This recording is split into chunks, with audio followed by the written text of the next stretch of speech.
Hello everyone and welcome to yet another Schmeat video. Today I'm going to be talking about specifically the Eastern Conference standings because my Charlotte Hornets, look to be gearing up for yet another play-in, the play-in tournament, which is a relatively new concept, which is in addition to the NBA playoffs, and it's really interesting to look at the standings, and that's basically what this whole video is going to be about.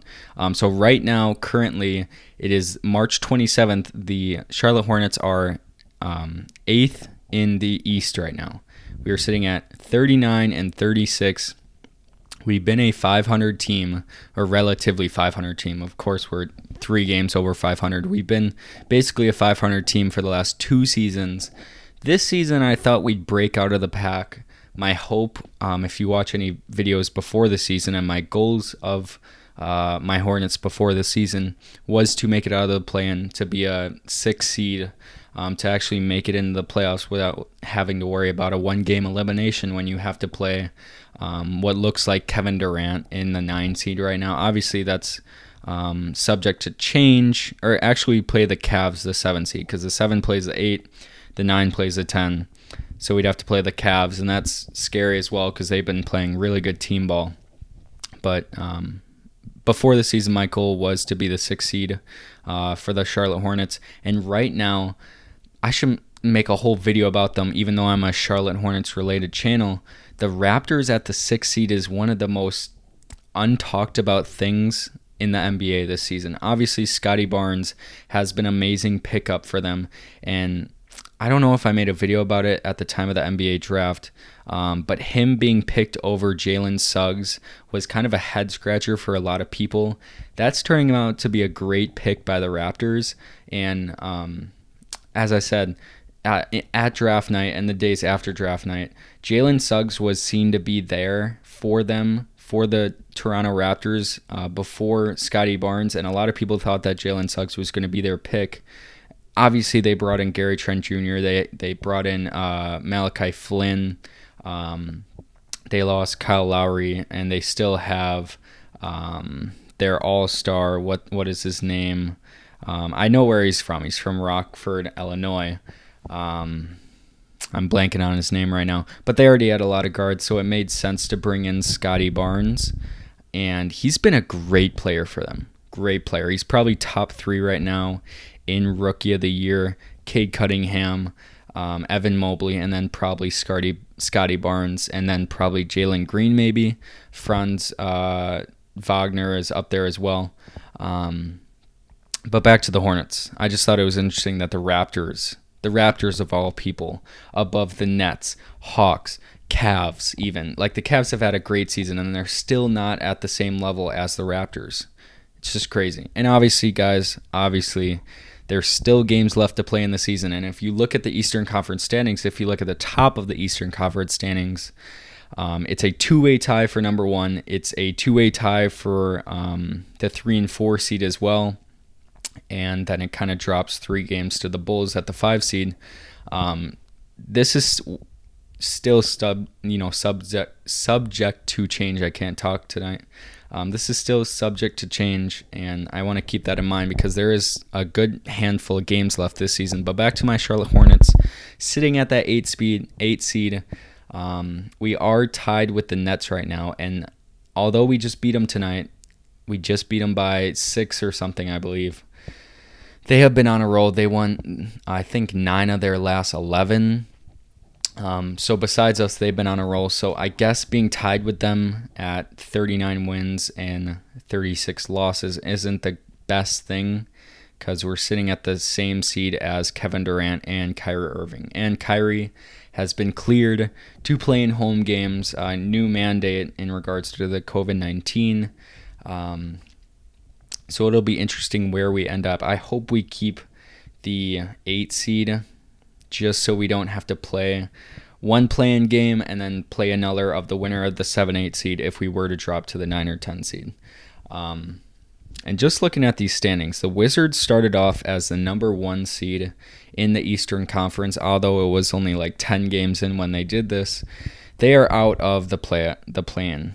and way off of the plan. They are 5 games behind the 10 seed Hawks, which is just crazy. The Pacers as well, having only 25 wins. Major tank job this year. They've had multiple games where they could have won it, and it looks like they tanked. But I just want to make a quick video about the Hornets. Sitting at that 8 speed, it's going to be hard to get out of that play, and it really is, especially when you have Kevin Durant, especially when you have Darius Garland, Jared Allen, who that size matchup between Jared Allen, Evan Mobley versus our lack of height and depth at the center position will really hurt. And I think it'll hurt. Obviously, Isaiah Thomas is a great signing for us. We signed him for the rest of the season. He's been pretty good for us. He is not a big guy. He is the exact opposite of a big guy at like 5'9". So that might hurt us in the future. And although he's a great signing, I would like to see us pick up, I just saw Greg Monroe get a 10-day contract. Throw one of these big guys in free agency a 10-day contract and hopefully sign him for the rest of the season. And I think we just gave up our last spot to Isaiah Thomas, so it might bite us in the butt in the playoffs. But that's all the talk for the Charlotte Hornets. I'm going to bounce around the league right now. Crazy to see the Celtics at number 1. Crazy. They started out the season 23-24 record, and they've just been hot lately. Tatum has been really good. Smart has been his typical self. They've been relatively healthy this whole season. And obviously the Heat have lost 5 straight to drop down to that 2 seed. And although NBA.com is saying they clinched their division, they are kind of on a cold streak right now. And Jimmy Butler is going to be the make it or break it type of player for them, especially in the playoffs. It's going to be if he's playing like how he did in the finals versus the Lakers in the bubble, they are going to go places. But if he plays how he did against the Bucks, first round less playoffs, I don't know where they go. Also, I did some research, and there has not been a lot of 60-win teams. Not maybe once every how many seasons, but the Suns being at 61 wins, 14 losses is very overlooked. And a lot of media buzz goes to the Grizzlies, how good they are without Ja Morant. And yes, that's true. They are at 53 wins.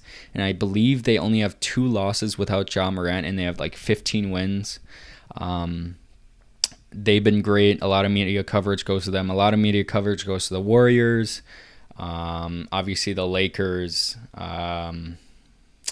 the Bucks, 76ers, Bulls, Hornets, Nets, they get the majority of the media coverage. But the Phoenix Suns being at 61 wins, with still a handful amount of games left, is very overlooked. And obviously they clinched their conference. I'm just looking at NBA.com. They clinched the number 1 seed, and they're at 61 wins. Will they get an MVP? Obviously Chris Paul, Devin Booker is up there. I don't know if they're MVP worthy. Obviously, it usually goes to the player who's the best player on the best team. It's usually like the 1 or 2 seed. That player gets the MVP. Last season, I believe Jokic and the Nuggets were the 3rd or 4th seed. I believe the 3rd seed.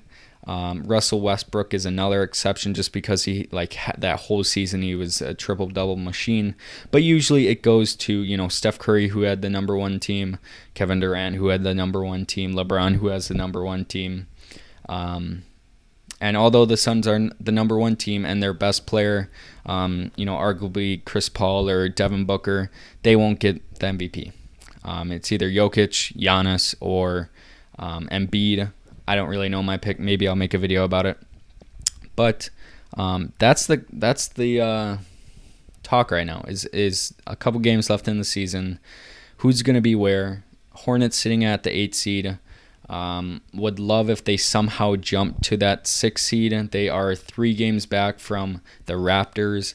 Maybe we get hot. Maybe we avoid the play-in. But looks right now that we're going to be in the play-in, which is not the best scenario, I guess. But that's all for me. Hopefully, praying the Hornets do good these last few games. and I will see you guys later.